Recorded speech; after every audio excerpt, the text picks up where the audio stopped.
Welcome to the Season 3, Episode 5 premiere of Flaw in the Death Star for Billions. We are reviewing and talking about doctors. We're talking about feuds. We have a new Billions millennial translator, and we have a bunch of news for you, so stay tuned, because we're right here. You're tuning into the destination for TV superfan discussion, AFTERBUZZ TV. And now, let the buzz begin. Woo! And we got the lights going too. We need a party after that really awkward intro I just gave. Okay. So yeah. Doesn't matter. Great episode, right? Great episode. Amazing episode. This song too. Yeah. Anthony in the booth. You knew this song. Yeah, from Donnie Darko, actually. I know. Why didn't I know that? I usually know all of these references. Yeah, Yes. it's actually when they're coming out of the bus for the first time. Yeah. At school. Yeah. All right. All right. Well, welcome everyone. Welcome to the AfterBuzz Billions show. I am here hosting with you with our Admiral, Mr. Keven Undergaro. Welcome, Keven. And of course with Nadine, Della, Pelle. Hello, hello. I am back. I was not here last week, but Maria and yourself, you guys did really well. It's a tough job though, and I'm glad it's you doing it. Yeah, it's fun. I missed it. Even just a week away. You're the Wendy here. Oh, I'm the Wendy? Yes. Oh, good, because they still have lines, unlike the other women in the show. They all go away a lot of the times. Yeah, a little bit, Kind here of. and there. So, Kind all right, of. let's go straight in. What are initial thoughts? Let's see. I mean, awesome, amazing. Okay. And you know, it's really hard to do the after show so quickly because there's so much for me to process. Yeah. And what I did like is when Carnegie sat down with the fallen billionaire Lawrence Boyd. He really spelled out to me so perfectly. He did such a reset in the plot. Yeah. Like on the one hand, we have Axe who did all of these things wrong, but on the other hand, we also have Rhoades who He's doing all this, yeah. did the setup with his father's money and with his best friend's money. Yeah. So, I mean, there's such a collision course for these two to implode. Yeah.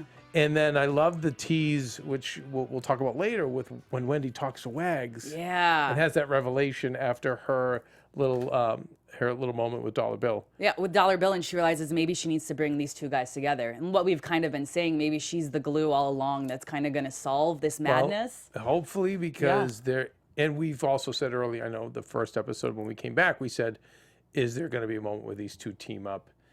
And is it a brief moment and then they go back to fighting, or is that how the series ends? I don't know. Yeah. I mean, there has to be something, and there has to be someone powerful or someone that's able to gather both of their attention, because the law isn't going to do that, because they both have disregard for the law right now and what's right and what's wrong. So maybe it's the one person that they both love. But You know? he said how long, you know, it's funny, and I know we're getting ahead of ourselves, but, you know, Chuck says to Wendy, how long can you keep this up? Yeah. No, exactly. Yeah, he doesn't even ask that questions anymore. She leaves in the middle of the night. She just walks out, and he just knows where she's going. But the previous scene, you saw real panic on her face because she's now it seems like she's culpable. So now I'm buying why she is suddenly a little bit more on her husband's side, where she's always played it down the middle. Yeah, But well, now, because it's going to affect her and her family and her Yes. children. It's, you know, well, all of that. well, you know, I always thought she would not be okay with Chuck hanging, but I always thought it was like, listen, you two, this is how you two decided to play, and these are the repercussions, and I know I can take care of the kids on my own. That's my thoughts. I thought that she was feeling that way, but now she's liable. Oh, yeah. So now the both of them go down, and who's going to raise the kids? And you can't leave it to Chuck Senior, who's going to bring Uncle Maurice around. Oh, Uncle Maurice. No, exactly. Take him to the strip club and do all that. Yeah. So I'm buying it now, but it's God, it just, and more people selling their souls, more poor choices, more doubling and tripling and quadrupling down. So anyway, I loved it, but I'm just getting more stressed out and tense as I watch it. What about you? No, I feel the exact same way. It's coming to that boiling point now where there's going to be some explosion. It's just all these little layers are building up, and you and I, as we're watching, like you said, we're just talking about how there's another thing. Oh, there's another hole that they're going down. Oh, there's another layer put onto it that's just going to cause a craziness to come of it. And I feel like we're in episode 5 now, so we're about halfway done with the season. And so now I think all the stuff that they laid upon the past 5 episodes we're going to start seeing what's happening with that. But let's start chatting. Let's talk a little bit in Axe's world right now. And let's start with like kind of the funniest part is Dollar Bill and the feud that he has with Ari. Oh my goodness. What are your thoughts on that right now? I loved every moment of it, every single moment from beginning to end. Their battle at the beginning, and I thought for a moment, and great writing to compliment the creator and his writers, because I thought that Dollar Bill was going to get fired and then become an Axe So you enemy. did believe that? You thought that for a second? I was worried, because, it's like, hey, stop messing around. We really have to play it straight right now. And I thought for sure it was going to be that moment where, listen, you got to go, and then that would set up Dollar Bill to become an enemy because he has so much information. But instead, it goes down in such a great way. Well, first of all, when Wendy called them into the office, I at first was like, this seems so childish. Not them how they're behaving, because we've seen this kind of these frat guy antics out of Dollar Bill and the workers there. But for her to say, you two in my office now, and her to drop the F-bomb in front of everybody. Which is out of character for her. Yeah, Very out of and I character. was like, I know she has a lot of swag there, a lot of stick there because what Axe thinks of her. But I just... You didn't like how she went about it? And also, I didn't love the idea you two coming out. I didn't know that they would comply the way they did. However, but then as it all unfolded, I got it. It all made sense as a writer because, we bring oil and water together, see what we can do. And this is what gives her the idea of like, wait, why have I not brought together, Done this. Chuck and Axe? Interesting reveal here is Wags cares about Wendy. Loves Wendy. So much that he's like, I don't want you to do this for you. Yeah. So I thought that was interesting because he's ride or die for Axe. Yeah. But he showed... He has a sweet spot for her. And I think a lot of the people do that work there. And I think that's where she's gained a lot of the respect because these people, they're going in there every day or however often they go in and they're sharing their deepest and darkest feelings and stuff, not only about work, but everything else. But I just thought Wags is just so doesn't care. Other than Axe. But he doesn't care about the people that he cares, besides the people he cares about. He cares about a few people and thinks she's in that because he's opened up. Actually, we should probably debate who cares the least. Probably is Dollar Bill. Dollar Bill? Yeah, probably. But he cares for Axe. He respects Axe, as we see at the that's end, his too. boy. Yeah, he got naked in the street being like, I'm not wearing a wire, bro. Like, and then he also, he He's listens dude, to Axe. and basically Axe saying to him, dude, we're in public. People are going to think it's a lover's quarrel. And also, even us just talking, it doesn't matter if you're wearing a wire. Other people could be seen as dude. I think that's what Axe was saying to him. Like, I don't think you're wearing a wire, but we're not supposed to be seen. Even seen together, yeah. Interesting. Should we talk about the spanking each one got the way they... So Ari... Kinda, yeah, let's do it. So Ari goes to Daniel's, famous chef, famous restaurant. That food looked amazing, by the way. Yes, Beautiful. Yeah, it looked very Okay, nice. sorry. Now, listen, I think that's kind of a millennial thing. You guys all like your little... We like our little Insta photos. Where we can take of the those photo kind of of. things, right? I'm still a guy like, just give me a big chicken parm dinner, You want a and I'm hamburger, good, and I'm done. You want some But, meat, the Italian in big it. giant the plate, pasta. big, Okay. nice bread that I can dip my sauce into. Perfect. All right, but we see he's got finer taste. That's revealed. But I love him saying he's sampling the wine or whatever, and acts like, okay, enough. Now here's the deal. You can't. You now are with us. Okay, you have all these fancy things because of us. Yeah. And now you don't ever. He said, You don't like throw the family under the bus. basically, Yeah. I like. Yeah. He's like, you think I'm family? Yeah. And the response Wags. from Wags and him, son, brother, Son, like brother. a son, like a brother. So different. So great. But the fact that they even were able to get that, he was able to get that meeting, just shows kind of his importance there and the role that he's playing at the company, Ari's role. Well, he could, yeah, I mean, because he could blow in. He really could, even though that's a threat. It's the honest truth. And so, as much as Axe has a hold over him as well. And great explanation about how we take risks here to make money. The government doesn't. Yeah. So we bend the rules. We don't break them. We bend them. And you're benefiting from it. And so Look basically, at you. he gets his sweet spanking. So then we flip over and Dollar bill, yeah. Dollar Bill, he's like, listen, you got to apologize. Yeah. And that's it. I don't want to hear it. And again, I'm thinking, damn, a guy like Dollar Bill having to apologize and swallow his pride is going to make him really angry. But publicly, it's not just like in the private, in a private room. In front of the whole company. And Dollar Bill has this reputation of being a bad boy. Right. So. And he's like the veteran who's like, he's the so respected.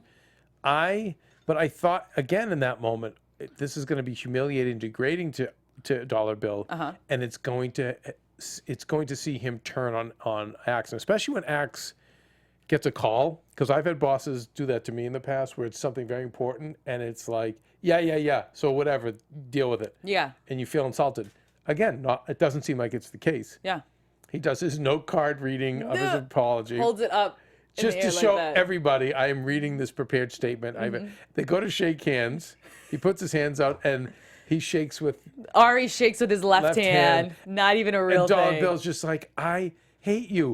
We are so different. Even some of the insults he threw at him, which, by the way, like, I'm sorry, we don't have an hour and a half to do this, but. Just some of the insults were just genius. He was I hate every pore in your body. Every pore, but they are oil and water. Yeah, they are. They are oil and water. Oh man. Yeah. And again, but to go back to what we said, we also the reveal of how Chuck and I don't think we've ever heard that before. How Chuck and Axe once liked each other. That was an interesting little tidbit that we found out. Right. Yeah, they were once friends. So then what really happened? What really happened? Did Chuck's just start getting a little bit jealous because of how much time Wendy? We saw it. Yeah, it was. Yeah, I mean, we saw it. Yeah, but I mean, but they're very. There's something. There must have been something specific that we still haven't seen yet, and I would love to see that because now that they introduced kind of that meeting, maybe they'll show some of that. Oh, you're right. That past friendship. Oh. They may do flashbacks now because she introduced that. I like it. And I wonder if that's going to kind of trigger the one exact moment that kind of broke it for both of them in a sense. Likey. Yeah. What about the fact that Dollar Bill smashes into the Ari's red Porsche? Ooh, yeah, let's talk about the end. Yeah, let's talk about that with them. A minivan. Here's my question with the minivan.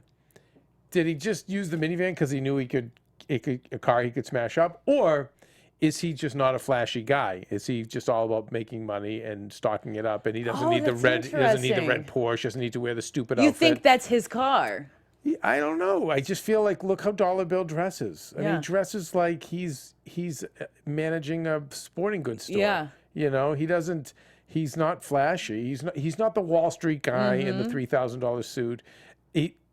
I mean, the bright red Porsche. He's even got the Porsche jacket, Ari. Yeah. So I don't know. I thought it was great. But I love it. I think if he really planned it out, obviously he didn't really plan it out because it was in that moment. They were leaving work. He really planned it out. He would have gotten a big truck. But I think what happened was maybe there was someone on the street with a minivan. He just gave him a wad of cash and just took the car and just went there. That's kind of how I envision it. Okay. But I would love to see the security camera footage of that and just to see how it all happened. If that's what he drives. I will have to stop watching because I thought I saw him in a black SUV earlier, but maybe, again, I would not put it past him to be. I love that same minivan. Yeah, like the minivan? I have that, I think. Aww. I do. It's the same model at the house. It's amazing. Okay, we'll have to do like carpool karaoke or something. It's like it's great for but it's all the dogs. Well, here's the thing I joke, it's the Cadillac of minivans. So I wouldn't be surprised. But anyway, I love, and it's so great that, these guys have so much money that what's he going to do? Yeah, what's he going to do? Exactly. You've got insurance. It's fine. You what, a $500 Yeah, no, deductible? don't cry. They were making so much money. But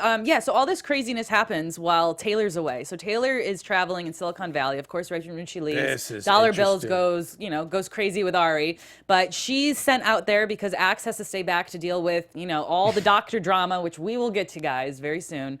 But Taylor's out there listening to, I think the the whole point of this was to kind of show a different aspect of Taylor's life too, and to kind of see see her be in charge, but also to see this romanticized part that we haven't gotten to see. We haven't seen the social. Her being social. So like she's sent out there because Axe isn't able to go because he's dealing with the doctor, like I said. And yeah, so she's meeting with Oscar Langstraat. Yeah, old Oscar Langstraat. Old Oscar Langstraat. Who she doesn't want to meet and doesn't like. And they try reverse psychology on her. Oh, yeah. Yeah, I know you don't want to be around those libtards. Yeah. And she's like, yeah, she's I not. mean, excuse me, they. Yeah. Yeah. They're like. Yeah. They're like. And not having it at all. No. Well, I don't think millennials, and take those kind of words very serious, whereas the old guard just throws words around, like it's nothing. But she knows it's a. They know it's a ploy. Yeah. That it's reverse psychology. It's reversing, yeah. So, but they call him out for it, and Taylor calls him out for it. Taylor says, I know what you're doing, but I'm gonna ignore it anyway because maybe because blah blah blah. Yeah, because I know what's going on. Yeah. Right. So don't. Stop trying. Yeah, and he's like, well, I wasn't doing that, but just stick around because I think he liked the way, the way things were going, the way they were reacting to everything. And so he was like, just stick around. I have a better pitch for you. Oh, no, wait. No, so I'm talking about when Axe and they're trying to talk her into, Axe Capital's trying to talk her into taking the trip. Oh, gotcha. Okay, the trip. Yeah, the trip. But when she gets there he tries but by to, the way, can we Oscar talk, tries. Can we talk about the unbelievable millennial pitch? Yeah. What was it? It was the millennial table service? No, I have it written down here. It was something with the tables, yeah, like a millennial smart table service. Yeah. Yeah, it was like classic with the presentation. Now millennials, when they eat, they just get up and leave. She's like, why did you waste my time? Yeah. He's like, okay, you passed the test. Yeah.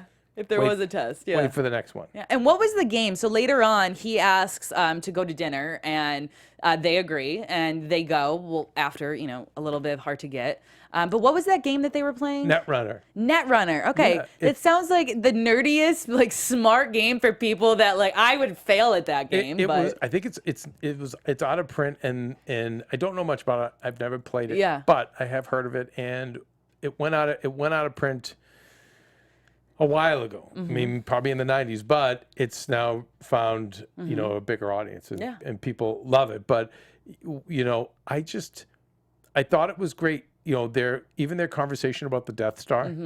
Did you know that? Did that? The Death Star is Star Trek. That's Star Wars. It's the Don't first. hate me, everyone. No, I don't it's watch okay. Star When were you Wars. born?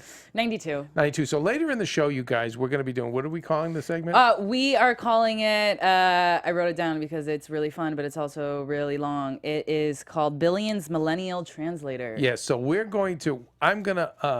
Uncle Kev's going to try his best to translate all of the things from Koppelman and his writers that seem to fly over everyone's head. That's clearly written by someone who grew up in the 60s and 70s. You have a little list going there, and I didn't even hear anything about it today, so I'm excited to see what you came up with. Real quick, Keven, also talking on Netrunner, I got a little picture of it just to cool. help people. Well, I'm not sure if this is what they were playing, but this is what I found. Yeah, no, that's it. That's it. Look at you. That's perfect. Yeah, Netrunner. All right, we may have to get it and play it just to try it out. But they have this moment where, so in Star Wars, came out in like 77. So again, when were you born again? 92. 92. So 77. So I get it. You would maybe not know this, but this is how the rebels were able to take down the Empire. The Empire built this giant Death Star. It looked like a planet. Yeah. It was that big, but it was man-made, and it had weapons of mass destruction on it. Basically, there was one weakness in it. There was one hole, so to speak, and Luke Skywalker at the end ends up shooting. Shooting the hole and destroys it all? He shoots his phaser or his photon torpedo. I'm now confusing Star Trek. I'm sorry. It goes down the hole, blows up.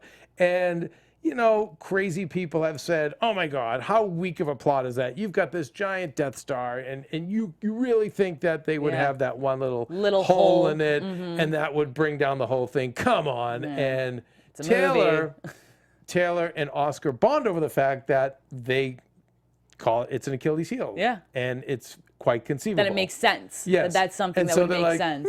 I like you. Yeah, I like you too. Okay, there you go. I needed to understand that connection. That's why they came together. And that spark. And I really enjoyed playing the game. Lots of references were thrown out during the game, which I could bring out some of them now. She's, the Jerry West, the Jerry West of Netrunner. So Jerry West was a basketball player who's known as Mr. Clutch back in the day, but also was an amazing general manager and still is. Like he's genius at putting things together. So that's a Lakers guy. So there we go. Okay. And then this is really geeking out. I'm sorry. Gordian Blade. He's the most powerful breaker in the game. Okay. That's not geeky. Anyway, well, that's knowledgeable. Well, there you go. You're a trivia master there. But there'll be more of that to come later. But anyway, what did you think of? Yeah. Were you surprised that Taylor and Oscar has, or just Taylor has romance at all? Do you know? I think it's about time because we see Taylor in a position kind of just of power and work and all that, and I think they even when they went to Silicon Valley wanted to kind of just be in that same mindset, but then met someone of their own similarities and the same way of thinking. So I think it was really good. I kind of really liked seeing that part and that role happen for Taylor. I still think Taylor's the future. Yeah. I really do. Yeah. I really do. Yeah. And I hope nothing happens to her character because I love it. Yeah. So that was that was a great little trip, and we'll see what happens and what implications that may make. Though that's all I'm wondering. When you mix business with pleasure, Axe especially does not want to any part of that. We've always seen he's always separated all of that. Business is always number one. So maybe that's going to come back and maybe bite Taylor in the behind. We'll see. Again, I think Taylor and Dan Soder's character, whose names escape me, and there's also the Asian character whose names escape me as well. But I think the young guard at Axe Capital is gonna be there to show this old kind of Trump kill or be killed, 20th century mentality. I think they're the ones who are gonna show them that no, you can't have a heart. Yeah. You must have a heart. You can have. You have to have both. Yes. Yeah. It's okay it too. Can't just be kill. Can't have cold. No soul. I know so many guys on Wall Street, from that generation, and friends of mine, and it's business is a full contact sport, and they're ruthless. Yeah. And for me, it's always so uncomfortable to be around them because of that, and I think it's refreshing that we have these younger characters, and I hope that they continue in this vein.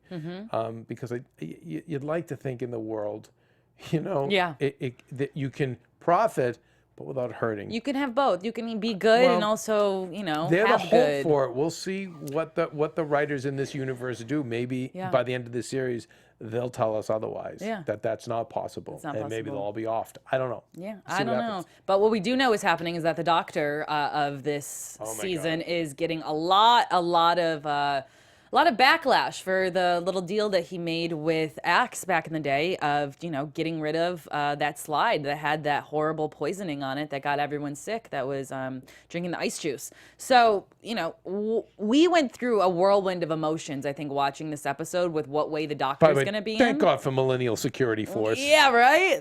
They know everything. Don't you love them? It's just that's and they're even all their funny, technology, too. and that's just the future. Yeah. They are funny, and that little moment they had with each other, I loved that because, you see them as these just straight face, no emotionless people, and then they look at each other like, no, I got you. We know what's going on here. But I think the best thing that I loved, we watched the episode, we all know what happened with, the doctor and what was going on, but the best part of it is how Axe was unable to read him, and I really liked how they did the writing and the camera work of Axe trying to figure out what way this guy's going. Yes. Because Axe is always on top of how reading people. Axe, that's why he's so successful. He knows how to read trades, he knows how to read, people in general, and that's why, he's been great. So for him not to be able to read the doctor, because the doctor was so unlike him, because money is so big with Axe, money is kind of his life, and the doctor, money is nothing to him. He likes to go bird watching, and he has no ties, he's in no debt. It's all about being a doctor. Being a doctor and being good for other people. And conversely, that's what he says to Rhoades, to Chuck.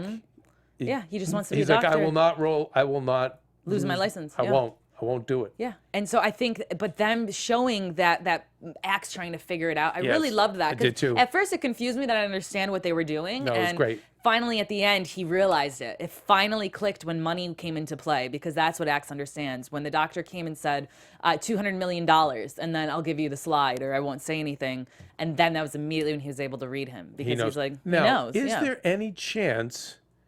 Okay, the slide's gonna go. Yeah. Well, the slide went to Chuck.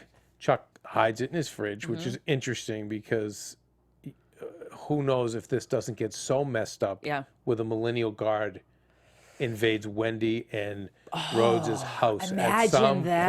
Well, I have to think. Kahunas I to do have to that. think when you see that shot of where he's hiding it.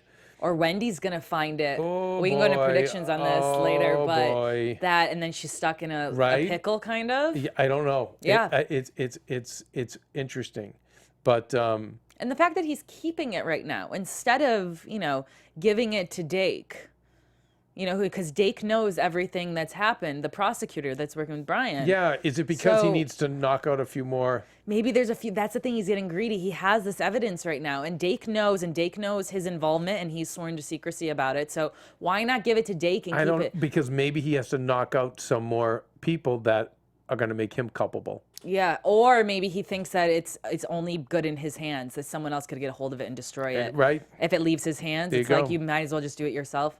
Anyway, yeah, so that was interesting. And then Lawrence Boyd, we see comes back into play, and just that actor overall, he plays that role so well. fantastic. He just seems like that typical guy that you would see on Wall Street with all that money, and he just wants to be on his boat and get the hell away from all of this stuff. Which I think he's the smartest guy so far in this episode. So far. Just leave. Yeah. Just get out. All this stuff happened, now Although- just leave. Although I didn't think it was smart to tell Carnegie I'm going to get on a boat. Yeah, right? I don't think that was smart. Yeah, there is. Although Carney looked completely powerless, like he couldn't do anything. But Yeah. I thought that wasn't that bright to Yeah. reveal that. Now, do you think, speaking of the powerless of him, do you think that he's doing a lot of this because he actually cares about right versus wrong? Who, Or Carnegie? Connor? Or do you think it's because he just wants to, for once, feel in power? Because he's always been in the shadows. Good question.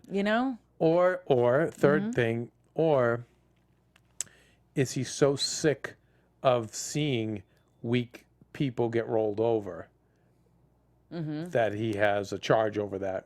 there's something. Where now he's got a chip on his shoulder. I think so, because there's something more that's motivating him, and it's beyond him just being a good person and wanting good stuff to happen to good people and bad to bad people, etc.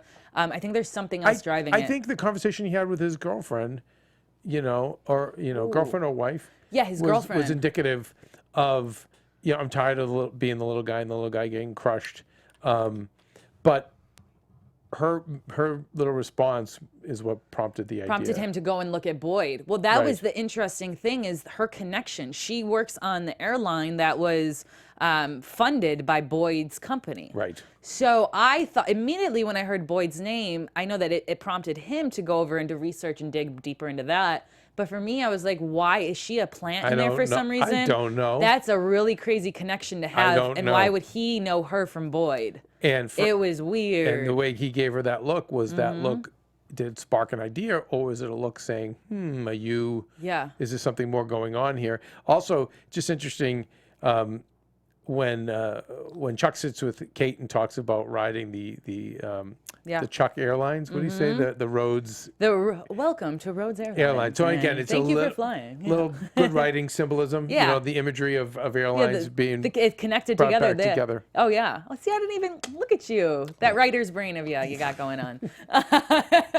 Yeah. So I don't know. I think early prediction. There's something funky happening with that. Yes. That airline. Especially that's the Yes. first time we even realized the 100%. connection. So, 100%. but Brian, we saw with Kate, him and Kate especially, they were buddies. They were really close Not friends, anymore. but yeah, not anymore. Brian and Kate, and what is it with Kate? What's her motivation? She's doing her job and she's trying to be the number one to Rhoades, or I think, she's betting on Rhoades. his success. Yeah, and also he's so powerful Yeah. that he's scary. Like would you? You think she's scared more? You I think that's don't what's know. driving it? I don't know. I don't Yeah. know. Or she. I maybe. She's thinking the risk will be greater Greater than, if she doesn't do what she's doing. Yeah. She thinks the risk is going to be greater. But again, we see just people continue to make poor decisions or be forced into things. And when she creates that evidence, ooh, yeah. Well, I think she now also she's liable. We know the backstory. We know his involvement. She has no idea really his involvement. Brian has a bigger idea there you because go. he's There seen you all this go. stuff. So she's kind of in the blind, and she's just not believing Yeah. a lot of the stuff Brian is saying. Maybe he has a chip on his shoulder against him. So maybe that's it. But Kate wrote false evidence. Basically, she changed the date of Boyd's statement. In their records, she wrote it to be from 6 weeks ago. can't come back So from that, when honey. Brian looks, so she made that choice right Can't there. come back from that. And that is going to be every choice that these characters make. We see comes back to them in some way. What an episode! Unbelievable. An episode. Yeah. Unbelievable. Every week it just gets a little bit crazier, a little bit deeper. Just ask me what I want rather than threaten me. Yeah. Yeah. Exactly. I love that. No, but I love that Yeah. quote. We see it used with the doctor, and then we see it used with Lawrence Boyd. With Boyd, yeah. But yeah, because you'd rather like stop threatening me. How about butter? Yeah. Butter me up, like you said. Put butter in my ass. Yeah. You know what I mean? And give me lollipops. Yeah. Yeah. So what do you think? Should we go to news? Yeah, let's get some news in. we Yeah, do we have have a news. couple news stuff. We'll do some news. AfterBuzz TV News. Woo! So lots of fun stuff happening in the world of Billions outside of the show itself. One interesting thing that happened. So Brian Koppelman, who is the creator of Billions, amazing guy. Thank you, because we get to sit here and talk about this great show, which is really fun. So he was actually going to be the moderator for a panel at the Tribeca Film Festival, but then there was a little bit of tiff, and that morning of, he was asked not to be on the panel. And by whom? And by whom? It by was little millennial. Yes, it was. Who was it by? Wait, where is this in here? It was the movie. What are you saying? The director from Scarface. Oh, the director from Scarface Right. is the one who said yes. You have it here in your notes. I have it right there in my notes for you. Yes. But anyway, so he was asked not to do the Brian panel. De Palma? Yeah. Yeah, there you go. I'm sorry. Diploma. Yep. There it is. I'm sorry. That's the name you wanted to do. Yeah. But anyway, so there was a huge controversy actually came from the panel that he was asked not to do anymore, because a question was asked to Michelle Pfeiffer for how much did she weigh when she was on Scarface? Yeah, by some greenhorn interviewer. Yeah, and he was basically, he made a comeback saying, hey, it's just the same thing as asking a guy how much weight they put on for a film, if they had to be more muscular, if they lost weight. But, the society that we're in now, it's a little bit, you can't really ask a woman, her weight, because it's a personal thing in a sense as well. So he unfortunately didn't do the panel, but the panel didn't do well, even without him there. So they're wishing he was there. No, but what was interesting is he was De Palma kicked him off the panel because of something he had said 10 years ago. 10 years. Kaufman said 10 years ago, and Kaufman, like all guys our age, we love De Palma. Yeah. And so it's so He's like, weird. what are you that talking an old about? veteran director would hold it against him. Yeah. So anyway, it kind of blew up in their face, and I'm sorry for Michelle Pfeiffer during that, but I know, at the same yeah. time, kind of happy for Kaufman. Koppelman, yeah. That's how it went. you're going to kick me off, but all this is going to go down for you. But then also Brian Koppelman, he has an amazing podcast, which I've been listening to. I know you've been listening to as well. It's called The Moment. And it's been getting a lot of press recently. There's a lot of articles in the Hollywood Reporter, EW, People.com. They've been all chatting about many of the interviews he's been doing. Here's the thing: what the show focuses on is that moment in your life that changed your life. Yeah. And so it's fascinating. So I know.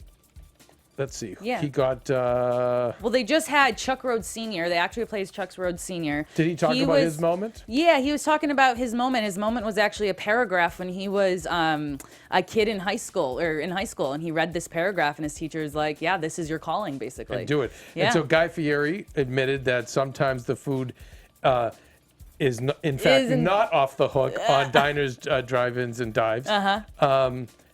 Tony Gilroy of Rogue One says they were in terrible trouble when they were doing the reshoots. Yeah. which is just very interesting. Yeah, there's lots of really interesting stories on there. There was one that I had heard because she's a friend of ours, Chrissy Teigen. Okay. She also had something on. I should have written it down. But anyway, yeah, it's a great podcast. But every week these celebrities are opening up with these unbelievable moments. Yeah. And he's breaking news. So congratulations to Brian Kaufman for not just Billions, but this amazing podcast called The Moment that people should check out.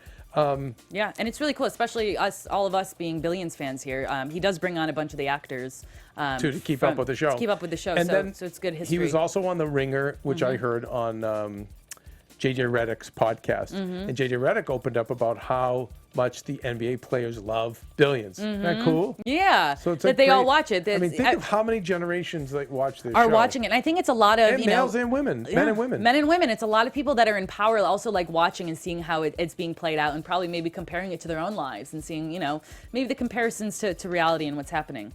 I know we did a bunch of Billions Millennial Translator lines. Would you like to do some more? Yes. All right, Okay. it's time for Billions Millennial Translator. So listen. So at the beginning, we bring up Jonas Salk. That was the versus Mengele. Okay. So Jonas Salk created the polio vaccine, and Mengele was the Nazi doctor that conducted experiments on Holocaust victims. Guy. Okay. The Tibetan Book of Dead. That's a book for people that are dying or recently dead to help you. Okay. Or help them. Morbid. Okay.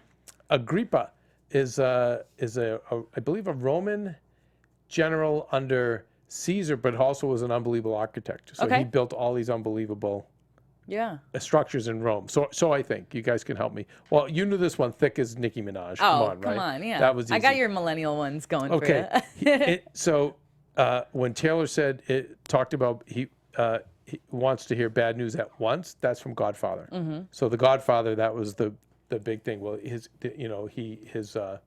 the Godfather always insisted on hearing bad news. Yeah. Right away, first. Yeah. Tell me it immediately so I can handle it. Yep. Strother Martin / Paul Newman, the failure to communicate line. We have a failure here to communicate. That's from Cool Hand Luke. And Strother Martin played the warden of the prison cell, and Newman played Luke, the prisoner.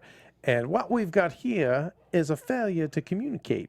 And they both said it in different ways. Okay. And so that's what was referenced. I can't believe this is all intertwined in. My And goodness. I didn't understand The play No Exit by Jean-Paul Sartre. Okay. So it's about 3 people who are in hell. I believe it's 2 females and 1 male. Yeah. And they're basically their hell is that they're just in this room together. And even though they can freely walk out, they kind of can't because they're all trying to convince the other of who they are, who they really are. And that's their hell. That's their hell. Okay. So, and you, again, very symbolic of what's going on here because it looks like no one can really get out. Because it's all coming crashing down. And as we soon. say this, right, maybe Lloyd himself Boyd is going to get out. Boyd won't get on that boat. No, maybe he won't. Oh. Maybe he won't. Papillon is another movie. Okay.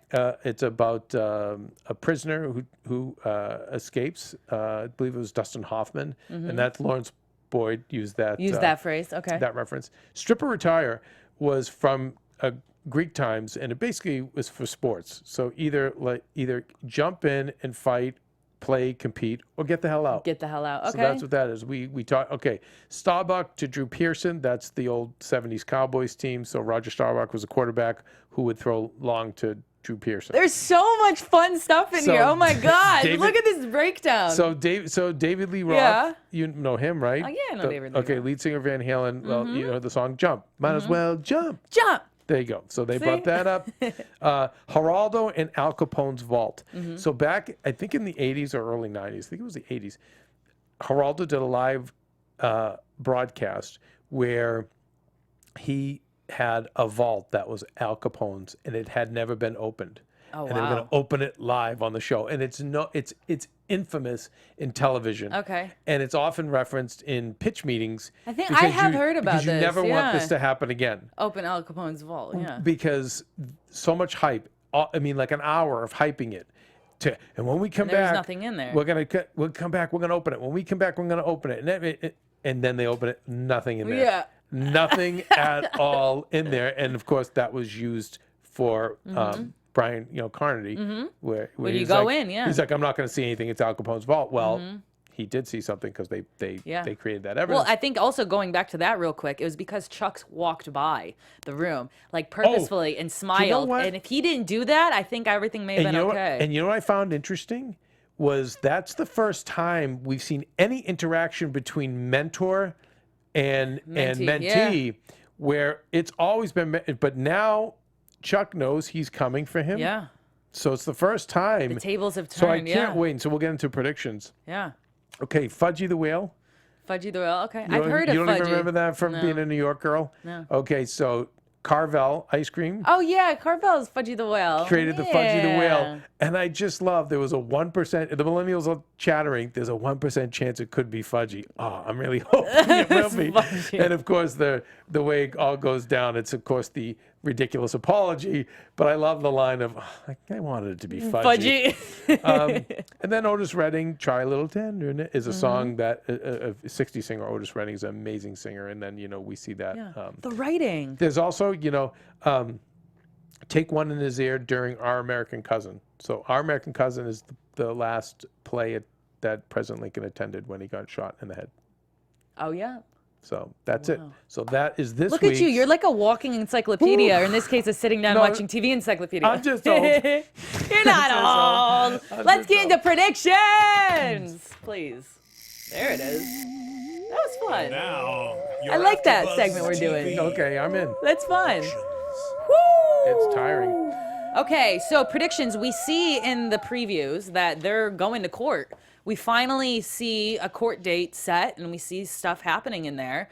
And we see that Brian is, kind of at This his is it. highest. No, he finally confronts Chuck. He This is the big confronts thing Chuck. next week. He has something. No, but There's something going on. We call it knocking the lid Yeah. off the trash can. Yeah. Like enough pleasantries and the fake But I think stuff. it's because he has something. He officially found something. There's some type of evidence that he has. And so that's going to be insane. And I think for a split second, and what they wanted us to think was that Rhoades was actually terrified and scared. But I don't think that he actually is that scared. I think that he has something up his sleeve. But what I think an overall prediction I'm going to say, overall, I know we're saying that Wendy may mend the relationship between the two guys, and maybe it's leading to that. Oh, to go against, to take out Connerty. No, but that wasn't what I was saying. But that Okay, is go an ahead. interesting thing. Okay. Instead of like Wendy kind of being the middleman to amend it, I think that Wendy, some fault is going to be put on Wendy, and it's either the boys drop this dramatic stuff that's happening For her. for her to protect her, and I think that's Okay. what's going to happen at the end. All right. They're gonna Okay. halt it for her. Let me add to this. Yeah. Because I like that. Yeah. I think you're onto something. I think maybe Wendy going down becomes the conduit for them to say, hey, she's my girl, she's my girl. I hate you, but you know what? I love her more than I all hate love you. her. Mm-hmm. And this prick is taking the both of us down. Yeah. So I think this is when I said earlier in the season they come together. I think I wouldn't be surprised if they come together to take out Connerty. See, that's great. And then go back to fighting. Then go back to fighting. Go back to business as Yeah. usual. But I don't know. But anyway, next There's week something is the there. week where Connerty finally Yeah. comes face to face with him to say, Yeah. I know it was you. Yeah. That's Godfather It's gonna too. be I know it was you. intense. I know it was you, Fredo. I know it was you. Yeah, basically. Kevin. No. No, what? We didn't do our live read. We didn't do our iTunes or YouTube. I know. shout Why out. don't Can we let's do that? let's promote it. Yeah. Okay, well, listen, you guys, please, can you go to iTunes and rate and comment on our show? We Mm-hmm. like that. We do. Well, Nadine, read your comments. I read your comments. We like She's them. good about that. If you're watching us on Mm-hmm. YouTube, then please also comment there as well. And you know what? Maria Menounos, who guest hosted for us last week, she's got a terrific podcast, Conversations with Maria, very similar to Brian's, by the way, Yeah. where but more in the place of wellness. Yeah, and there's a focal point that they're focusing. Yeah. On getting better in life, Mm-hmm. and anyway, it's a terrific podcast and it's free. We ask you to subscribe and give it a try. And if you do, though, here's the only thing we need you to do. We need Yeah. you to Say that Kevin and Nadine sent you from Billions After Show. Thank you. And Give us some props for that, please. That's please. it. That's Yeah. all we asked for. And Yeah. then I don't know. And then I don't know what I'm going to do the next 6 days because I'm so freaking excited. It's so fun. Well, maybe we can get the game and we can play and we can pretend we're billionaire smart human beings. I really or don't think I'd I be- will pretend. You don't have to because you already got it. Oh, stop that. I actually don't think I'd be very good at that game. Yeah, neither at would all. I. We'll have No. a whole thing here at AfterBuzz. No. We'll see how it goes. Nadine, where do we find you? Yeah, you guys can find me at Nadine Della Pelle. And yeah, leave comments and tweet me, Instagram me, whatever it may be. I'm around all week and just, nail biting and Is that waiting the only till show next. you're doing at AfterBuzz? Right, currently I am, but I'm on a bunch of other shows coming on up this summer. I hear that you're going to be doing Wild Wild Country, Netflix. Ooh, Wild Wild Country. I'm going to Netflix. be on with another really cool host. Yeah, he's amazing. He's this guy is unbelievable. Really cool. He also likes Billions. I love think it may be Keven Undergaro. Maybe. Yeah. So we'll tease that. We'll tease that. And where can they find you, Kev? I do the AfterBuzz TV Jersey Shore There after you go. show, which is how I rock high low. There it is. High at Billions. And he low at dresses Jersey up Shore. and he gets really fun. Oh with yeah, I it. get all Guido, and then I do Bar Rescue, which Uh-huh. I'm excited to do tomorrow because John Taffer and Bar Rescue are rescuing a strip joint. So it's always fun for a man like myself. And then on Wednesday nights, I do the Tomorrow Show. So There you go go. to thetomorrowshow.com or go to iTunes and check out the Tomorrow Show. We always, Yeah. if you want to see me in a Star Trek costume and see cute millennials in Star Trek costumes too, well, hell, It's really that's cool. the place to go. And the content is fun. So yeah, we'll see you guys next week. Thank you very much. Peace. From executive producers Maria Menounos, Kevin Undergaro, Phil Svitek, and the entire AfterBuzz TV staff, we would like to thank you for listening to the AfterBuzz TV network. To watch or listen to other after shows and post comments or questions, be sure to visit AfterBuzzTV.com. I'm Sir Richard Wentworth, and this has been a presentation of AfterBuzz TV. Buzz you later. The views expressed herein are those of the hosts only and do not necessarily reflect the views of AfterBuzz TV or its owners or principals.